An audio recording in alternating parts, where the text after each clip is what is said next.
s'avère que les scientifiques, depuis le début des années 1900, ont mis au point des méthodes alternatives pour accéder à l'électricité sans combustion. Nikola Tesla a cru qu'il avait découvert ce qu'il appelait l'énergie radiante. Beaucoup de scientifiques pensent qu'il a introduit ce qu'on appelle aujourd'hui l'énergie libre. Mais avant que Tesla n'arrive au terme de son projet, son financier et banquier JP Morgan, qui détenait le monopole du cuivre utilisé pour fabriquer les lignes électriques, reconnut que l'invention de Tesla pouvait émettre de l'électricité sans câble et il cessa de financer Tesla. Le laboratoire de Tesla fut réduit en cendres et Tesla fut mis à l'écart. Tout ça parce qu'il avait essayé de mettre en œuvre sa vision d'une énergie illimitée pour tous. Un inventeur contemporain, Adam Tromley, a été inspiré par le travail de Tesla et par les possibilités liées au thor. Tromley a construit une dynamo, un générateur de courant direct pouvant récupérer l'énergie électrique directement dans l'air. Nous voulions démontrer qu'en imitant le champ magnétique d'une planète et en faisant tourner ce dispositif, nous pouvions créer une dynamo qui fonctionne. Et dans les faits, cela a fonctionné. Cela fonctionne. Lorsque nous contemplons la nature, Jupiter ou une dynamo telle que la Terre tournant dans l'espace, on parle fondamentalement d'un aimant qui évolue dans l'espace. Les lignes de flux de l'aimant se répandent dans ce modèle toroïdal du champ magnétique. Il s'étire et se contracte également. Il respire. Il absorbe littéralement l'énergie de l'espace et la transforme. Rien que dans cette toroïde, nous avons suffisamment d'énergie pour transformer la planète entière. Ce n'est pas juste un exposé théorique, c'est la réalité. Réfléchissez un peu aux implications que cela induit. Cela signifie que n'importe quel endroit sur la Terre dispose soudainement d'énergie. Chaque personne sur Terre dispose soudainement d'énergie. C'est la profusion universelle. Tromley avait été invité à faire une démonstration de l'un de ses générateurs aux Nations Unies et au Sénat américain, mais la première administration Bush a torpillé ces événements. Ensuite, l'appareil lui-même a été saisi lors d'un raid gouvernemental. L'expérience de Tromley n'est pas un cas unique. À chaque fois, ou presque, que j'ai rencontré l'inventeur d'une technologie prometteuse dans le domaine de l'énergie libre, il m'a raconté une histoire similaire.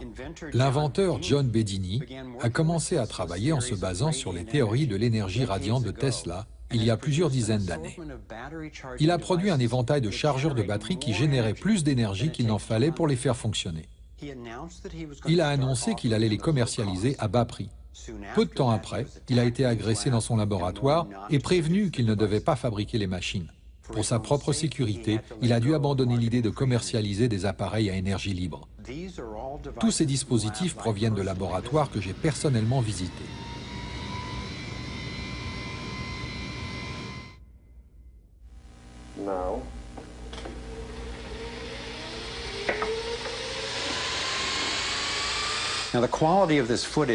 Il est vrai que la qualité de ce film est évidemment mauvaise, et je ne m'attends pas à ce que vous soyez convaincus. Ce que je veux dire, c'est qu'ayant été là-bas avec ces inventeurs, accompagnés d'experts, et voyant ces appareils à nouvelle énergie en service, j'ai été convaincu que la technologie est réelle, et que ses implications sont exaltantes. Le Canadien John Hutchinson a non seulement créé des piles fonctionnant à l'énergie libre, mais il a également utilisé les théories de Tesla pour contrer la gravité, afin de faire flotter les objets. Cela pourrait révolutionner le domaine de la propulsion. Son laboratoire a été cambriolé et son équipement saisi par la police et les autorités en 1978, 1989 et de nouveau en 2000. L'un des scientifiques avec lequel nous souhaitions nous entretenir dans le cadre de ce film était le docteur Eugene Malov, un ingénieur du MIT et de Harvard, rédacteur en chef du magazine Infinite Energy, qui traite des développements théoriques et technologiques dans le domaine de l'énergie nouvelle.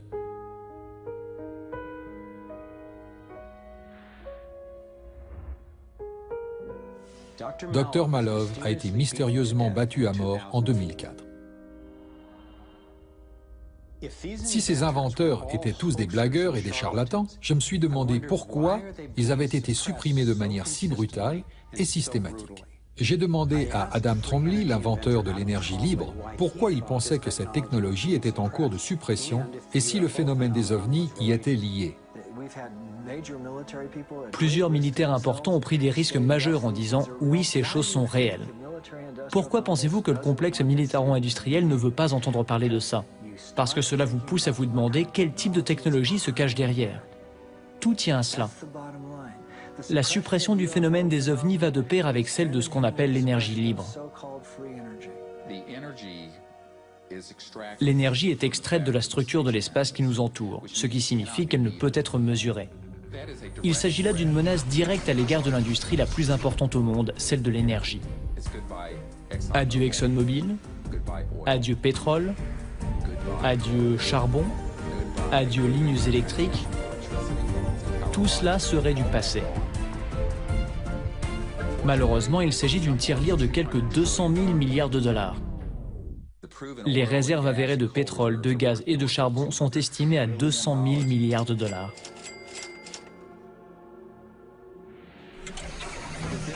La révélation de cette information modifierait complètement le pouvoir géopolitique, plus que tout autre événement jamais enregistré dans l'histoire humaine.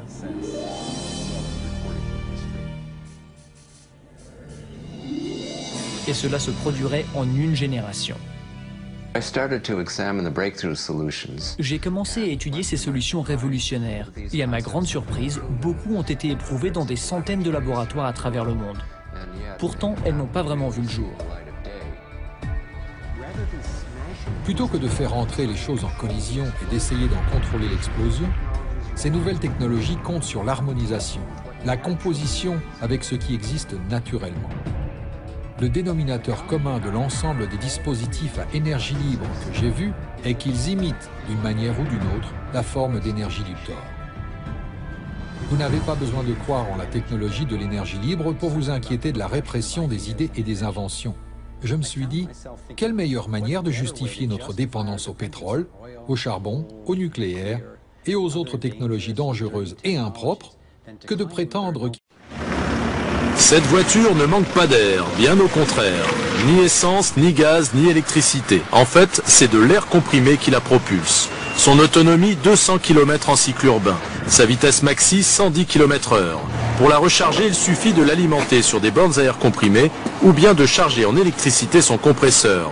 Cette idée simple mais révolutionnaire semblait plutôt méprisée par les grands constructeurs jusqu'à présent. Mais aujourd'hui, le vent tourne. L'inventeur, c'est cet homme, Guy Nègre, ancien ingénieur en aéronautique puis en Formule 1. Il a signé un contrat avec le constructeur indien Tata pour que sa voiture puisse y être fabriquée d'ici 1 an.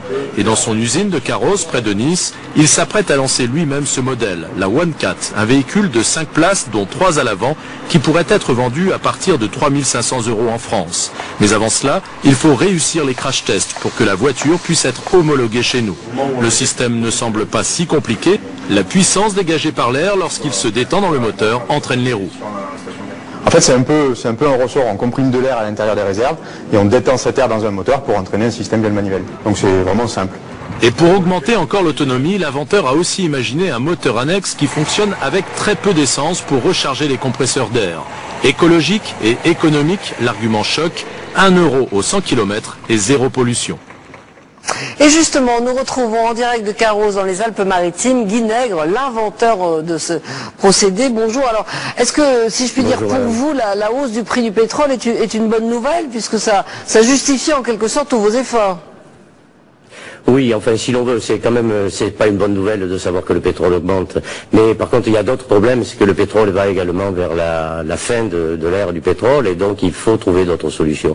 Donc, plus que le prix, il y a aussi le fait que dans quelques années, il n'y aura plus de pétrole. Vous dites qu'on pourra acheter début 2009 vos voitures, mais vous n'avez pas encore obtenu toute la batterie d'homologation, de sécurité, de résistance. Non, pas encore. Ça se fait progressivement, et l'homologation, enfin la réception de la voiture après les homologations se fait quelques 6 mois avant le début de la mise en production. Donc on pense faire cela dans le 2e semestre de l'année 2008. On a déjà travaillé sur les ordinateurs pour savoir comment se présentent les choses, et de ce côté-là, il n'y a pas de gros problèmes techniques. En tout cas, au niveau de la pollution, on est tout très bien.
froide.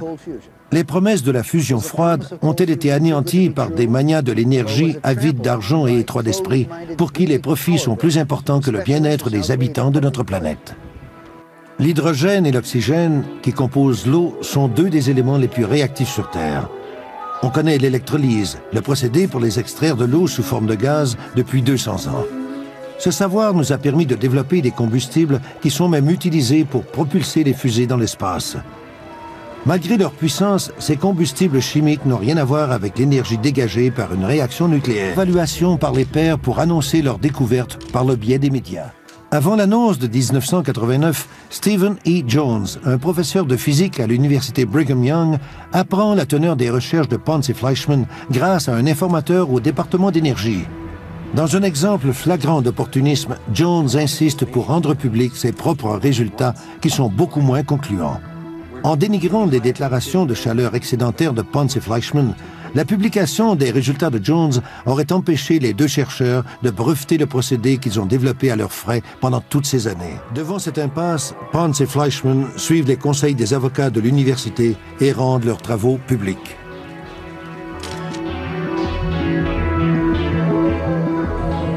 Leur découverte menace directement l'industrie de l'énergie. Mais c'est la communauté scientifique, en particulier les physiciens, qui va agiter le spectre du doute et de l'erreur. Fleischmann suivent les conseils des avocats de l'université et rendent leurs travaux publics.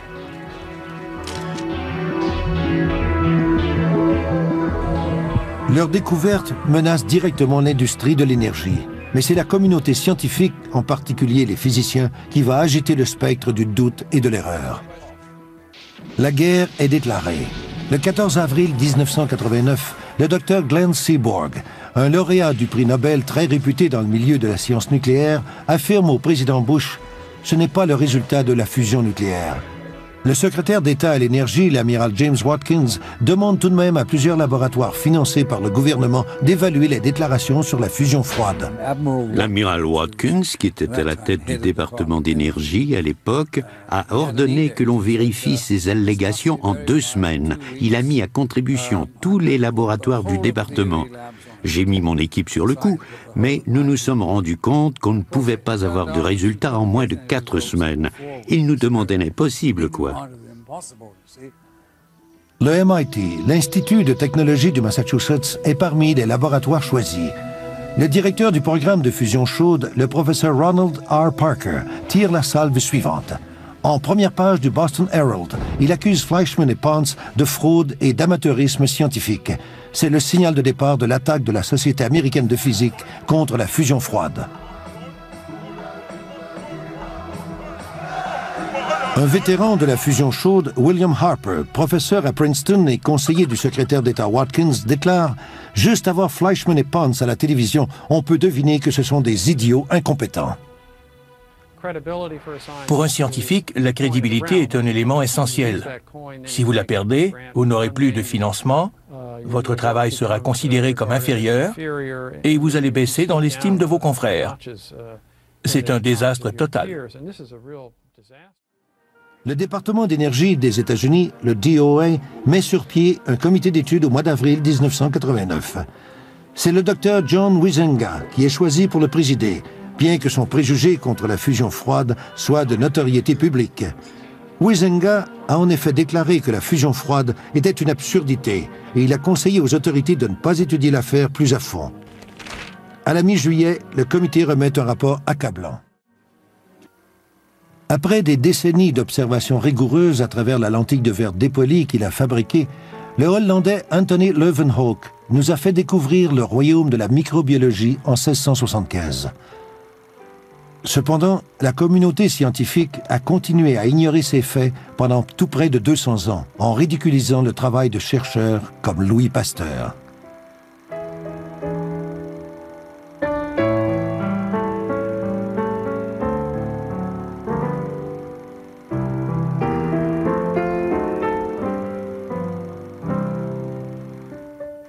L'inventeur Thomas Edison voyait un monde où l'énergie viendrait du courant continu qu'il étudiait. Ses critiques publiques sur les recherches de son rival Nikola Tesla ont failli coûter au monde entier le miracle du courant alternatif. Quand les frères Wright ont volé pour la première fois en 1903, aucun journal n'a couvert l'événement. Tout le monde était convaincu, la presse américaine à tout le moins, qu'un vol dans une machine plus lourde que l'air était impossible. Tous les scientifiques disaient que c'était absurde. Les rédacteurs des journaux n'ont même pas pris la peine de dépêcher des journalistes pour interviewer les frères Wright ou des photographes pour immortaliser ce moment. Ce n'est qu'au bout de 5 ans que les gens ont dit « Mon Dieu, c'est réel, un engin plus lourd que l'air peut voler. » Nous l'avions prouvé. Nous avons conclu qu'avec la quantité de palladium pour recouvrir votre pouce, nous pouvions construire un réacteur qui pourrait générer toute l'énergie nécessaire à la ville de Los Angeles. Les preuves s'accumulent, mais des experts respectés comme Huizenga, Harper et Morrison maintiennent leur opinion et continuent d'agiter le rapport négatif du comité d'études comme seule source fiable. En fait, des données essentielles de la découverte ont été publiées dans des revues réputées, mais les grands pontes de la science officielle...